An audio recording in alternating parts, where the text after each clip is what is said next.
Төрийн ордонд хадгаламж анхны салбарт эрхлэгчээр ажиллаж байсан Доржханд хянагч Дэлэр Ган чимэг, Тийлэр Лам Сүрэн нарын харилцагч хадгаламж эзэмшигчдийн мөнгийг шунтгаан сэтлэр хувьдаа завширсан гихэргийг шалгаж дуусаад хэргийг Сүхбаатар дүүргийн шүүх шилжүүлсэн байна. За өөрсдөө шунхаа зорилгоор банкны үүлэх томжоо дөрвөн зааврыг зөрчөөд 2008 оны 12 сараас 2010 оны 9 сарын 22-ны өдөр хүртэл хугацаанд банкны харилцагч хадгаламж эзэмшигчдийн мөнгийг тэдний зөвшөөрлгүйгээр зээл хэлбэрээр гарсан баримт үрдүүлж авч ашиглаж завшиж өргөдүүлсэн юм гэмтэр гарсан байна.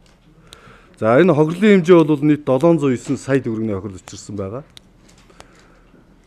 Ийм хэрэг. Хадгаламж банкны салбарын эрхлэгч болон тийлрүүдэд нийслэлийн прокурорын газраас эрүүгүй хэлэн 153 буюу албан тушаалаа уруулан ашигласан 233-2 буюу хуурамч бичиг баримт ашиглаж бусдад үлэмж хэмжээний хохирол учруулсан хэрэгт буруутган яллах төгөл үйлдсэн байна.